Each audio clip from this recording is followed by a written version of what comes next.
Boa noite, estamos iniciando mais um programa De Volta para Casa, aqui na TV Evangelizar, um espaço no qual nós queremos comunicar os princípios eternos da fé católica de maneira prática, de maneira acessível. Eu sou o professor Eduardo Faria e eu te faço companhia nessa noite de quarta-feira. Esse é o primeiro programa da TV brasileira focado em contar a história daquelas pessoas que estavam caminhando distante do rebanho do Senhor, distantes da Santa Igreja Católica, mas já amavam a Jesus em outros apriscos e um dia decidiram retornar para a Santa Igreja Católica. Hoje nós vamos conversar sobre a Rachel Shields. A Rachel vai nos conceder uma entrevista no próximo bloco e ela vai nos contar um pouquinho sobre como que ela, que era uma oficial do Exército da Salvação, oficial é o nome que eles dão para os pastores e pastoras lá, então ela era membro do clero do Exército da Salvação e se tornou católica. Ela vai nos contar como que foi essa jornada no próximo bloco. Mas antes, nós vamos conversar sobre um tema muito importante na nossa jornada enquanto cristãos, que é a Bíblia Sagrada. Quando nós falamos sobre a Bíblia Sagrada, nós corremos o risco de não dar o devido valor e a devida atenção ao processo de séculos que foi a formação do cânon das Escrituras Sagradas. É muito interessante porque hoje nós temos alguns grupos dentro da cristandade que alegam praticar o sola Scriptura, ou seja, somente a Bíblia, como se isso fosse a prática da igreja desde sempre. E o fato é que dizer sola Escritura, somente a Bíblia, hoje, que nós temos a Bíblia já canonizada, formada, traduzida, encadernada, é quase que fácil, mas o processo de redação, compilação, canonização dos livros bíblicos não foi nada simples, não foi nada rápido, e eu ouso dizer que se não fosse a Igreja Católica, nós não teríamos a Bíblia Sagrada. A Igreja Católica redigiu, compilou e preservou as Escrituras Sagradas.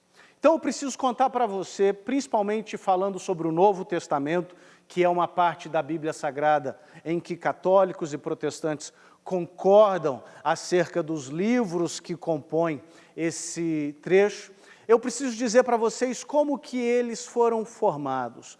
Os documentos do Novo Testamento foram formados a partir de necessidades pastorais das comunidades primitivas. Comunidades cristãs primitivas tinham problemas doutrinários, problemas comportamentais, precisavam saber acerca da história do Cristo, e os apóstolos, ou alguns discípulos diretos dos apóstolos, redigiram cartas para pastorear essas comunidades, de modo que, primeiramente, o Novo Testamento não foi escrito para uma leitura pessoal. Perceba, eu não estou dizendo que você não deva fazer a sua leitura pessoal da Bíblia, mas o Novo Testamento foi escrito para ser lido nas comunidades cristãs.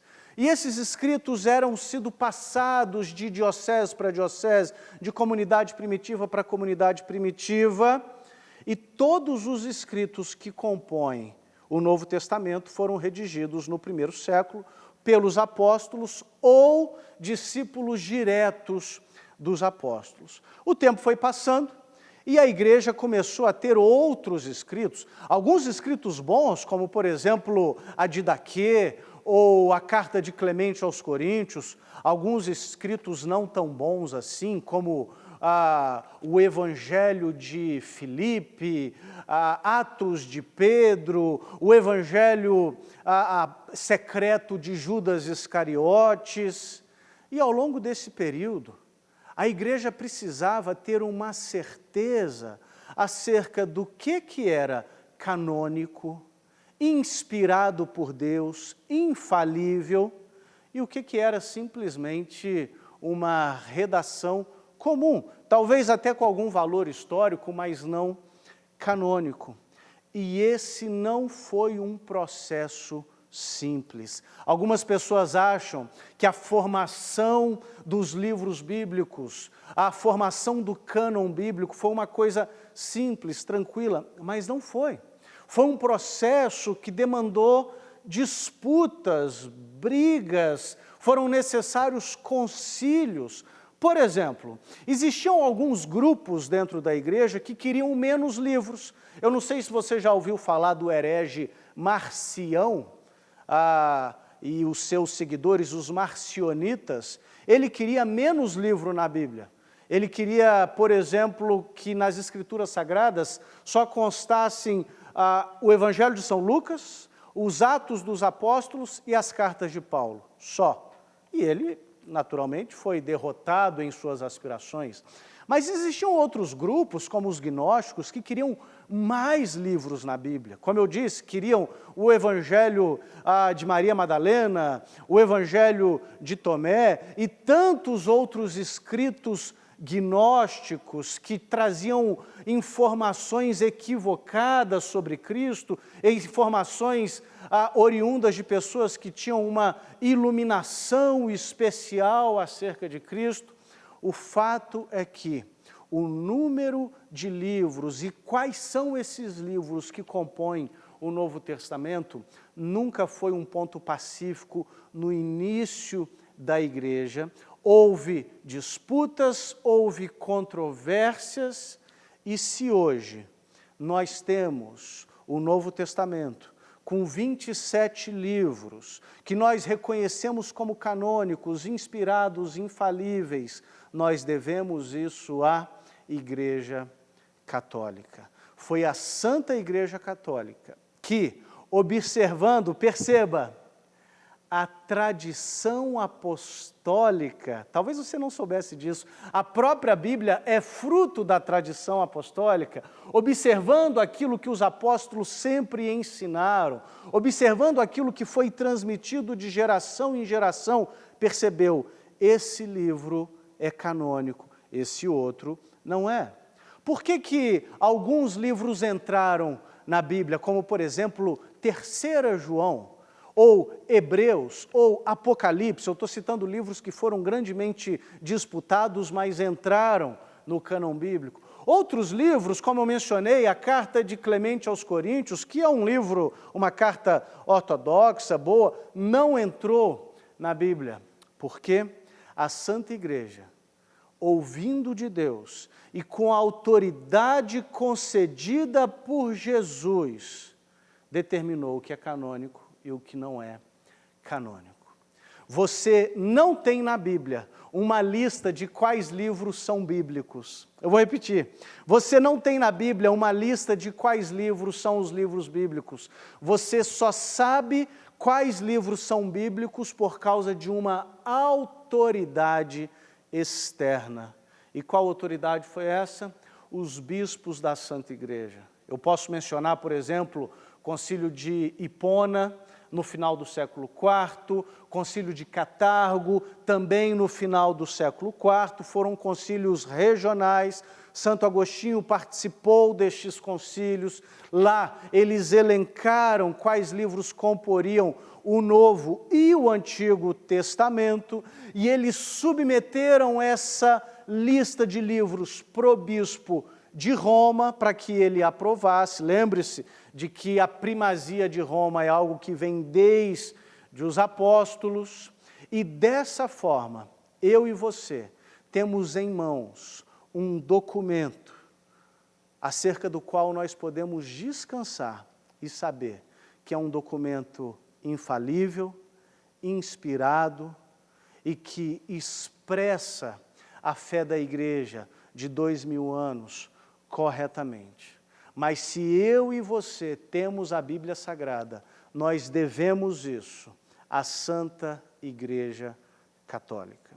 Se não fosse pela orientação da igreja, se não fosse pelos bispos da igreja, talvez até hoje nós estaríamos disputando o que é Bíblia, o que não é Bíblia.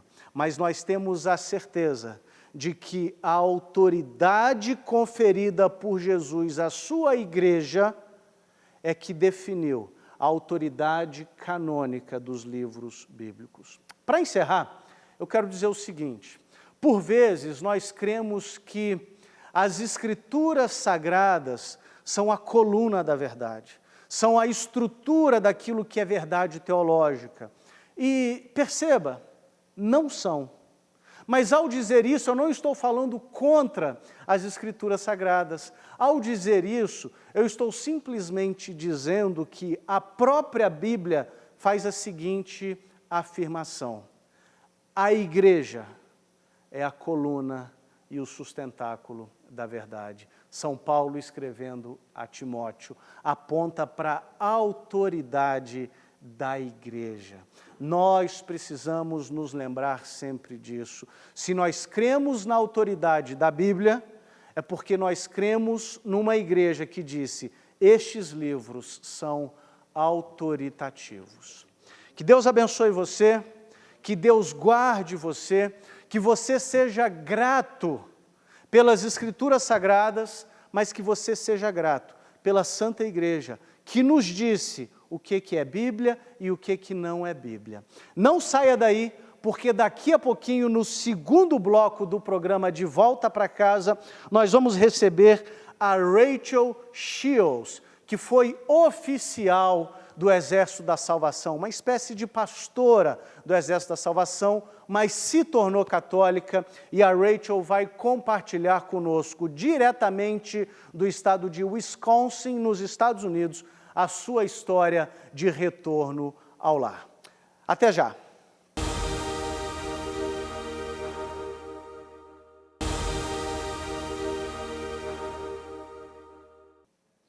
Estamos iniciando o segundo bloco do programa De Volta para Casa, aqui na TV Evangelizar. E como você já sabe, esse é o momento em que a gente conversa com pessoas que já amavam a Jesus, mas estavam distantes do aprisco do Senhor, estavam caminhando em outros segmentos da cristandade e um dia retornaram para casa. E nessa noite nós temos conosco a Rachel Shields. A Rachel foi membro do Exército da Salvação, se tornou católica recentemente e ela vai contar um pouquinho da história dela para nós. Rachel, good evening and thank you very much for being with us. Rachel, boa noite e muito obrigado por estar conosco. O prazer é todo meu. Obrigada pelo convite. Where do you live, Rachel? Onde você mora? Eu moro em Wisconsin, nos Estados Unidos. Rachel, nos conte um pouquinho da sua história antes de se tornar católica, porque eu tenho certeza que antes de se tornar católica você já amava o nosso Senhor Jesus. Então, como que você, primeiramente, se converteu a Cristo? Bem, na verdade, eu cresci católica. Eu cresci em uma família católica praticante. Eu acho que meu amor pelo Senhor começou bem cedo. Meus pais me ensinaram a rezar e acho que isso foi importante. Eles me ensinaram a ter reverência ao Senhor e isso foi importante em toda a minha jornada de fé. Quando eu tinha 13 anos, eu tinha uma amiga que era protestante. Eu não me lembro exatamente de qual denominação, mas eu sei que tinha fundamentalista no nome. E ela me desafiou durante uma noite de festa do pijama e disse que eu não era cristã e eu iria para o inferno. Eu fiquei muito confusa. Eu nunca tinha ouvido isso antes e ao fazer mais perguntas, ela e os outros levaram ao Senhor, como eles diriam, como era na linguagem protestante, e me tornei uma pessoa que renasceu. Eu tive uma experiência muito única com Deus, eu senti um calor que descia enquanto eu chorava. e confessava meus pecados, e eu sentia a presença do Espírito Santo de um jeito que eu nunca senti antes. Então, por essa experiência, eu comecei a ler a Bíblia. Era uma Bíblia protestante, e eles respondiam perguntas para mim. Meu erro nisso, como uma criança, foi que eu nunca procurei por minha conta as respostas para as minhas perguntas de alguém de dentro da fé. Eu fui até eles para obter minhas respostas. Então, isso me levou aos poucos para longe da igreja. Quando eu falei para os meus pais que eu não queria mais ser católica, eles ficaram muito tristes e, depois de diversas conversas e um tempo, eles sabiamente disseram: nós te batizamos católica, nós prometemos te criar católica. Então, até você fazer 18 anos, você não é uma adulta, você precisa continuar católica na nossa casa conosco. Eu obedeci a eles e muitos finais de semana eu ia para a missa junto com eles. Ia para outra igreja quando eu já podia dirigir. Então, eu estava experimentando as diversas denominações protestantes. Durante aqueles 5 anos, esperando para fazer 18 anos, eu pude ler sobre denominações diferentes, doutrinas diferentes. Eu meio que sabia quais faziam sentido na minha cabeça e quais não faziam, as doutrinas, quando eu pendia. E quando eu tinha 17 anos, eu conheci o homem que se tornaria meu marido, e ele me levou ao Exército da Salvação. Muitas pessoas não sabem, pelo menos no nosso país, o que é o Exército da Salvação. É uma igreja cristã. E foi por essa experiência, lendo a doutrina deles, que eu me senti muito confortável e me tornei parte da igreja do Exército da Salvação. De todas as igrejas, era como que a minha mãe se sentia mais confortável. Ela sentia que muitas das outras igrejas eram cultos, e foi bom ter, talvez não a bênção, mas também não a atenção que teria caso eu tivesse escolhido outra definição. Por meio disso, meu marido e eu nos casamos. Nós sabíamos que algum dia serviríamos ao Senhor, e isso era uma discussão desde o começo, quando nós nos conhecemos pela primeira vez e nos sentimos um chamado e uma vontade de servir ao Senhor, seja lá o que isso fosse. Passando alguns anos adiante, nós estávamos envolvidos nos planos do Exército da Salvação no Canadá e nos mudamos para o Canadá. Meu marido era canadense, então eu deixei minha família, deixei tudo, meu país, tudo, para me mudar para o Canadá.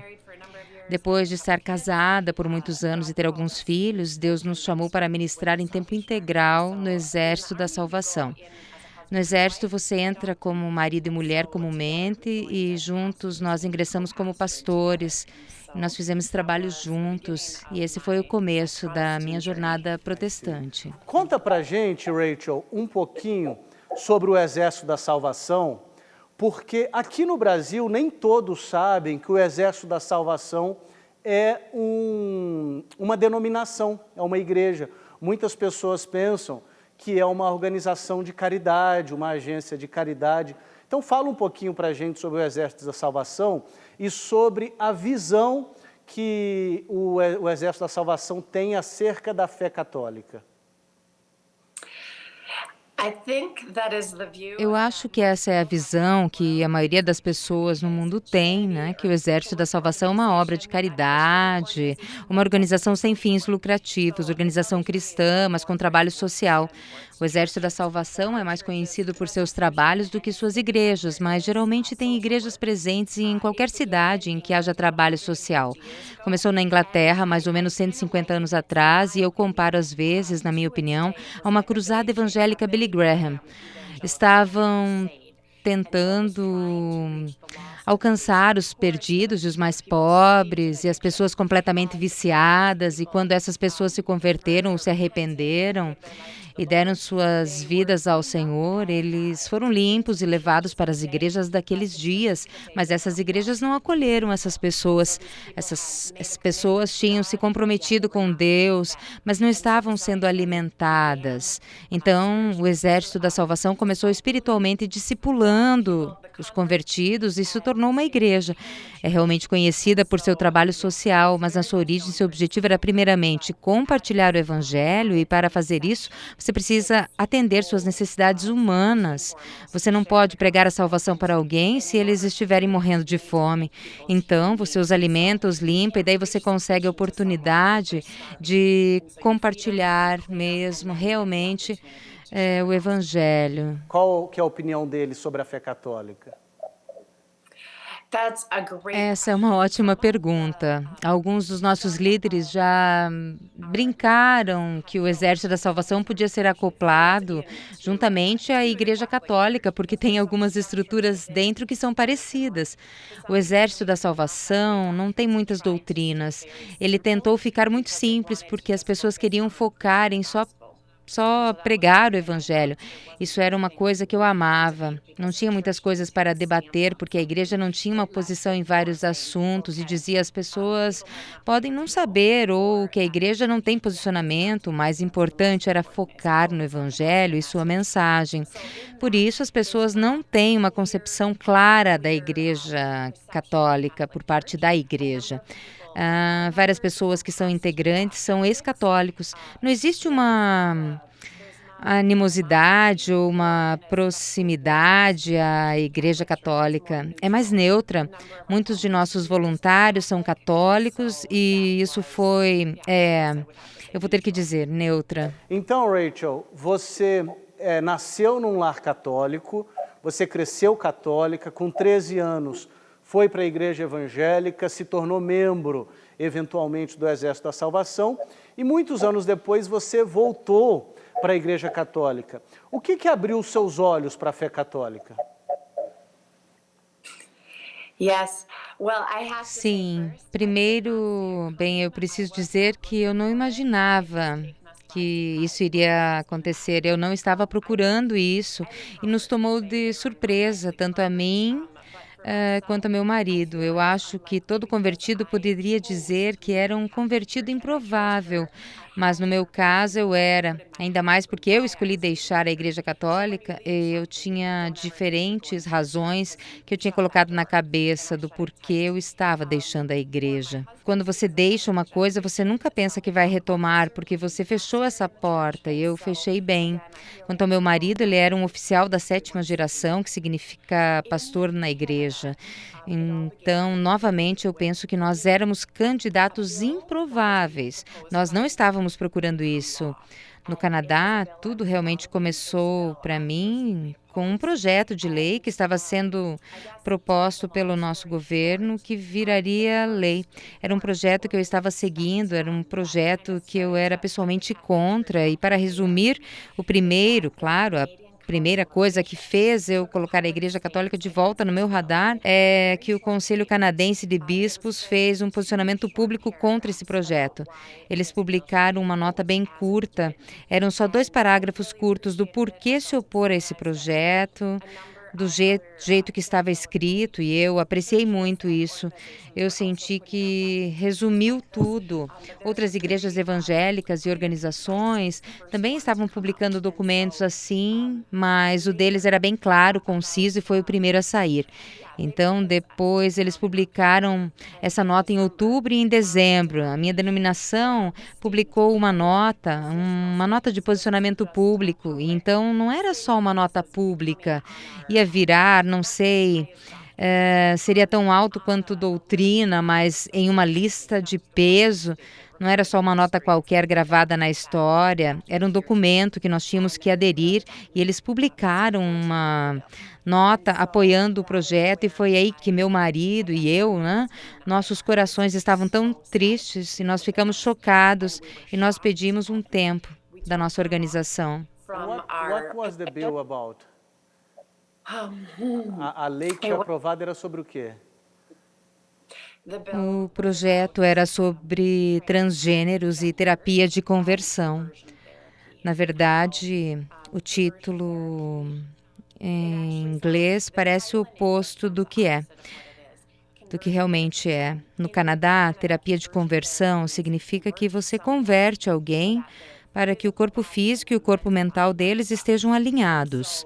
Era um projeto que dizia que nós não deveríamos interferir se a cabeça mental de alguém diz que eles são de outro gênero, então eles têm que continuar nesse gênero e você deve apoiar isso. No Canadá, o projeto diz que tem uma penalidade federal de 5 anos para qualquer pessoa que não apoia alguém nessa jornada. Então, eu estava tirando propaganda de psicólogos que dissessem que eles podiam ajudar as pessoas, que eles têm uma doença mental, que querem tratar, tirava os direitos e papéis dos pais, que eles não podiam buscar apoio para seus filhos, eles só podiam empurrar seus filhos pela porta para continuar a transição e mudar seus corpos, e também afetava pastores. Então, agora no Canadá tem alguns pais na prisão federal e eu sei que tem pelo menos um pastor na prisão. Durante esse processo de investigação da fé, qual dogma católico ou doutrina católica foi mais difícil para você assentir, aceitar e como que você superou isso? Eu vou começar falando um pouco mais da minha história. Nós tiramos 3 semanas de licença para um exame de consciência. Na verdade, era para buscar a verdade de Deus. E durante esse período, meu marido e eu decidimos que nós precisávamos de mais tempo fora. Então, nós fizemos um ano sabático.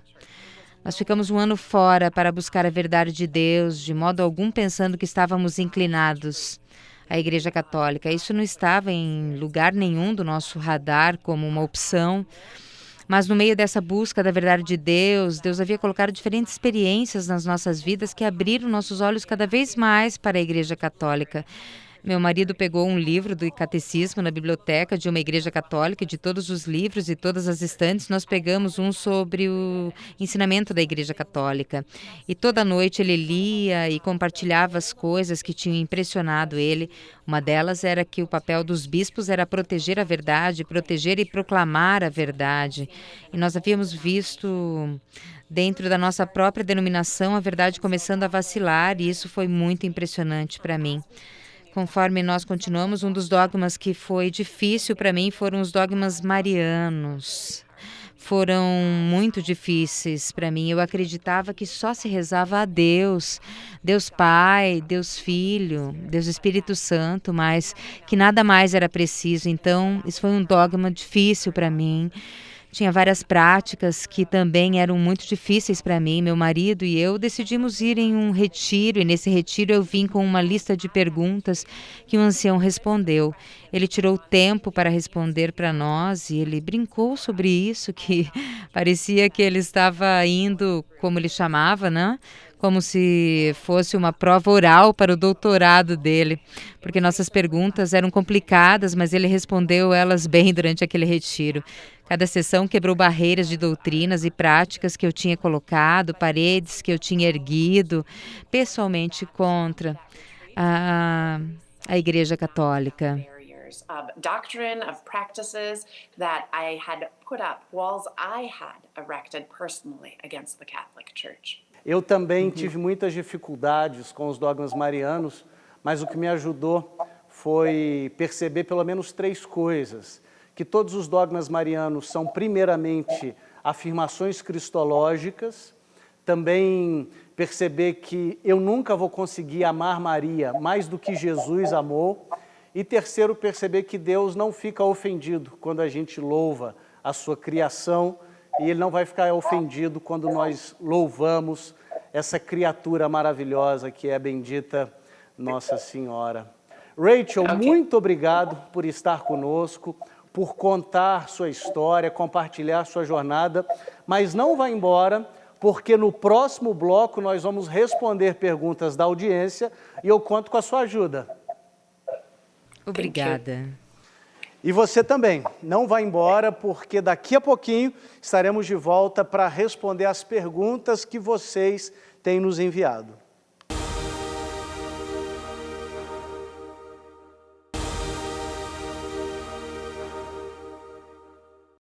Muito bem-vindo ao terceiro bloco do programa De Volta para Casa. E como você já sabe, nesse terceiro bloco, nós procuramos responder algumas perguntas da nossa audiência.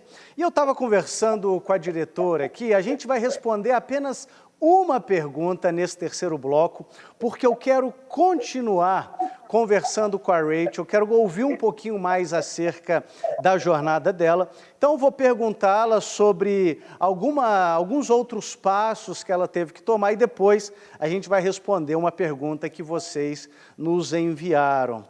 Rachel, você era católica, se tornou evangélica na adolescência e agora retornou para a fé católica.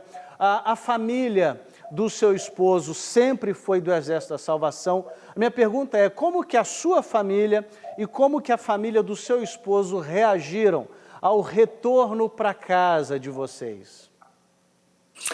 A princípio, meus sogros ficaram muito felizes. Eles eram do Exército da Salvação e foi a minha família que teve dificuldade em lidar com isso. Especialmente, minha mãe teve muita dificuldade. Não tinha atenção a mais em casa, eu acho que ela deixou tudo dentro de si. Quase como a Virgem Santíssima, ela mantinha e ponderava as coisas no seu coração. Ela chegou a ir até um padre para procurar um conselho e ele disse que pelo menos sua filha ainda está seguindo o Senhor. Então alegre-se com isso. Isso ajudou muito a ela e ela ficou muito feliz. A number of decades later. What about your in-laws? E os parentes do seu esposo? So my in-laws. Meus sogros eram do Exército da Salvação e eles ficaram felizes quando eu me juntei ao Exército da Salvação. Valeu a pena se tornar católico? It was very. Valeu muito a pena se tornar católica. Quando eu penso no catolicismo agora, eu penso na plenitude da igreja, eu penso na verdade, eu penso que foi Deus que levantou essa denominação e a protegeu por milênios para guardar a sua verdade. Eu vejo muitas igrejas protestantes vacilando e fraturando as suas crenças, pelo menos no Canadá e nos Estados Unidos. Eu sinto que esse é o lugar onde a verdade pode ser encontrada e tem sido preservada. Eu gostei muito quando você disse acerca da plenitude de Cristo, da plenitude da verdade. Não é que eu não tinha Cristo antes, é claro que eu tinha, mas agora que eu sou católico, eu tenho Cristo em sua plenitude. Então, nesse bloco, nós vamos responder uma pergunta da audiência, e essa pergunta vem de Raíssa Abreu Soares, de Hortolândia, São Paulo. É uma pergunta muito comum que nós católicos recebemos e nós precisamos respondê-la, porque isso faz a diferença na vida de muitas pessoas. E a pergunta da Raíssa é a seguinte: alguns protestantes me questionam sobre o fato de rezarmos para os santos e para Nossa Senhora. Eles alegam que Jesus Cristo disse que ninguém vai ao Pai senão por Ele, e também porque quem já morreu está morto, e segundo Jesus nós não podemos recorrer aos mortos. Eles alegam ainda que mesmo que essas almas santas já estejam com Deus no céu, assim como Nossa Senhora, eles não são oniscientes para terem conhecimento das nossas orações, ou seja, como um santo pode atender milhares de pessoas ao mesmo tempo se não são oniscientes? Rachel, você gostaria de começar e depois eu complemento? Curiosamente, essa é uma pergunta que eu também teria feito, e uma vez que eu aceitei que as Escrituras sozinhas não nos ensinam a plenitude de Cristo, uma vez que essa lâmpada acendeu na minha cabeça e o véu foi removido de meus olhos, eu pude compreender isso em uma luz. Então, em nossas denominações, muitas vezes nós pensamos que quando as pessoas morrem, nós rezamos, espero que eles já estejam no céu com Deus. Então, pensar que as pessoas podem estar vivas no céu com Cristo, conscientes no céu com Cristo. Então, isso não é muito diferente entre protestantes e católicos. Outra coisa é que na Terra nós pedimos a nossos amigos constantemente para rezar por nós quando algo é importante. E quando eu entendi que na Terra eu estou pedindo para um amigo para rezar por mim, para Deus, é exatamente a mesma coisa que pedir a um santo, alguém que é confirmado que está no céu para rezar por mim, para nosso Senhor. Então, na minha cabeça, é quase que mais especial que alguém na Terra, porque é alguém que vive uma vida pura e obediente, e na morte pôde estar com Cristo em pessoa. Então, quão mais poderosa é a intercessão deles, estando na presença de Deus, que meus amigos na terra, que talvez não sejam santos quando morrerem. Então, isso me ajudou. Quanto a eles não serem oniscientes e como eles podem ouvir as orações de tantas pessoas, eu acho que essa pergunta vem de nossa visão limitada do que o céu é a nossa barreira de compreensão do tempo. Deus é o céu. Deus e o céu estão além do tempo, então sim, eles podem não ser oniscientes, mas eles não precisam estar limitados para poder ouvir todas as orações ao mesmo tempo em um instante. O tempo não existe no céu. É assim que eu responderia essa questão. Excelente, eu gostei muito da sua perspectiva de que no céu o tempo não é uma existência, né? Eu acho que há aqui um erro de premissa quando diz que Jesus diz que ninguém vai ao Pai senão por Ele. É verdade, mas nós participamos do ministério de Cristo. Cristo nos envia como mediadores com M minúsculo para interceder pelos nossos irmãos, e assim como Cristo nos leva até o Pai, nós, como corpo de Cristo, também levamos as pessoas até o Pai, não por nós, mas por participarmos do ministério de Cristo. O que você acha disso? Eu penso que é um argumento muito bom. Eu pulei essa parte. Desde o princípio, Deus quis que os humanos tomassem um papel ativo com Ele. Ele nos deu a terra e nos disse para subjugá-la, da nação de Israel, a nação judaica. Ele chamou-os para serem uma nação de padres, isso quer dizer ministros ativos junto com ele. E mesmo em Pedro I, quando São Pedro menciona isso, ele disse: nós devemos ser um reino de padres. Então nós temos um papel, cada um individualmente, para ajudar a ministrar junto com Deus. O único jeito de chegar a Cristo é pelo Pai. Não tenho certeza sobre essa afirmação, é pelos preciosos sangue e sacrifício de Cristo, não é por conversa. Então, esse verso especificamente que ela está mencionando tem a ver com que Cristo é a única expiação pelo qual nós temos perdão de nossos pecados. Um outro erro de premissa que eu vejo nesse raciocínio é quando diz que os santos já morreram e a gente não pode recorrer a mortos. O fato é que eles não estão mortos.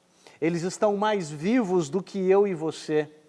A Bíblia diz que nem mesmo a morte pode nos separar do amor de Deus. Então eles estão vivos em Cristo. E se eles podem ouvir as nossas orações e intercederem por nós junto ao Pai, não é porque eles são oniscientes, mas porque eles participam da natureza divina, como São Pedro nos ensina na segunda epístola de Pedro. O que você acha disso? Na cruz, Cristo disse a um dos criminosos que estava ao lado dele: hoje você estará comigo no paraíso. E quando nós rezamos aos santos, nós não estamos rezando para qualquer um que esteja morto, nós estamos rezando para aqueles que foram confirmados por meio de testagem rigorosa e por milagres divinos, que eles estão na presença de Deus. Nós confiamos na igreja que, quando eles confirmam alguém como santo, tem tido um número de coisas que eles tiveram que passar na terra para confirmar sua presença com o Senhor. Então, esses santos especiais não são qualquer um. Eu acho que muitas pessoas estão no purgatório e esses estão na presença de Deus. Eu acho que essa é uma questão muito importante, porque essa é uma questão que é racionalizada da seguinte maneira: a Bíblia diz que Jesus é o único caminho. Se eu estou rezando para os santos, eu estou colocando outros caminhos. E quem diz isso não compreende que quando eu rezo para Santa Teresinha, para São João Nilma, para São Francisco de Assis, eu não estou rezando para outras entidades, eu estou rezando para o Cristo pleno. Eu estou pedindo para aqueles que são participantes da natureza divina. Eu, por exemplo, não rezo para Aristóteles, para Platão. Não estou dizendo que eles não estão no céu. Eu não sei, e por não saber eu não rezo para eles. Mas eu rezo para aqueles que estão em Cristo e, sendo a plenitude de Cristo, eles podem interceder por nós. O que você acha disso, Rachel? Eu acho que o importante é que nós vamos a Cristo para a salvação. Nós não vamos aos santos para a salvação, eles não podem nos dar isso. Nós vamos aos santos com petições específicas, pedindo para que levem elas para o nosso Senhor. Então, sempre tudo volta a nosso Senhor. Como quando você realmente quer algo do governo, em termos de governo humano. Você tem um número de pessoas fazendo petições ao governo para mudar. É a mesma coisa quando vamos aos santos. Nós não estamos falando, santo, você faça esse milagre divino. Nós estamos dizendo, santos, vocês podem pedir para o nosso Senhor, já que você está em sua presença como um dos sagrados. Você pediria ao Senhor no meu lugar? E nós também vamos ao próprio Cristo para pedir por isso, mas quando algo é muito importante perto do nosso coração, nós não guardamos só para nós na terra, nós falamos para outras pessoas. Rachel, muito obrigado pela sua presença, pelo seu tempo, por compartilhar o seu testemunho conosco. Eu quero que você saiba que a sua história inspirou e edificou muito dos seus irmãos e irmãs brasileiros. E se você quiser dizer alguma coisa para o público do Brasil, fique à vontade. Thank you. Muito obrigada pelo seu tempo, obrigada por querer ouvir minha história, e eu rezo para que a glória de Deus ajude a muitos. Eu não estava procurando a Igreja Católica para aqueles que estão lutando com isso. Vocês já estão na jornada e eu rezo para que vocês continuem a procurar Deus. Um bom conselho que me foi dado uma vez é que as pessoas se voltam para a igreja ou voltam para a igreja quando vocês olham os padres originais da igreja. Então, quando você se aprofunda na história, não existe protestantismo. Então, quando você começa a ler sobre as práticas antigas, você percebe que a igreja faz hoje o que fazia em seu início. Então, qualquer mudança que estamos acostumados hoje não são dos discípulos originais, não são dos apóstolos originais. Então, se aprofunde na história e você vai encontrar a igreja. Excelente, Rachel. Mais uma vez, muito obrigado. E muito obrigado a você que nos acompanhou nessa noite, nos fez companhia. Quero convidar você a conhecer melhor o meu trabalho no site eduardofaria.com.br. Também convido você a me seguir nas redes sociais, no Instagram é @professoreduardofaria. E quarta-feira que vem, às 8 horas da noite, estaremos juntos novamente para mais um programa De Volta para Casa. Tchau, tchau.